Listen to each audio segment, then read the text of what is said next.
earlier this year, the text for Sunday was Luke 13:31-35, and we were sitting in church, and instead of picking up our cool pink copy of the book of Luke that we just translated, the pastor instead picked up his English, which he didn't normally do. So I kind of looked over at Sarah real quizzically, and well, it didn't take long, and I found out what the problem was.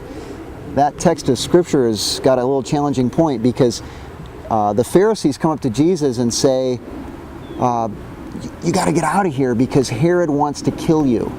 And Jesus makes this reply, you tell that fox.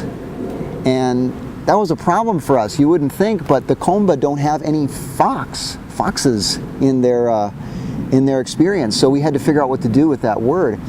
And we looked in our little translation helps books, and it told us that whenever you come up with something like that, find what the function of the fox is.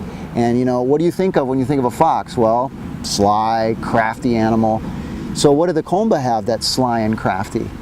And we came up with the rabbit, the slyest and craftiest animal the Komba use. So our little translation had, you tell that rabbit. And the pastor really balked at that. He didn't want to put that in his sermon, so instead he read from the English. And what I discovered was, upon listening to him, that we had lost the forest for the trees.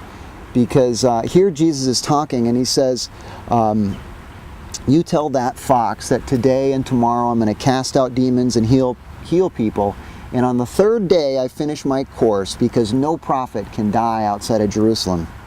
So we've got death, Jerusalem, the third day, and then he goes on, Jesus says, "O Jerusalem, Jerusalem, you who murder the prophets and stone those who are sent to you, how I long to gather you like a hen gathers her chicks under her wings." And this pastor made this connection that the reason Jesus calls Herod a fox, or in his translation, a jackal, is because he compares himself to a hen. And what preys on a hen but a fox, or a jackal, or even a mongoose, but not a rabbit? So Jesus is getting ready to go to Jerusalem, and he's putting himself in the hands of the Father so that he can go and die, and put himself between the enemies of God, the world, Herod, the religious leaders, and even to protect his people, to put his body between the enemies of God and us, to die on our behalf. And so this pastor, who doesn't have even a high school equivalent education, really became all of our teachers.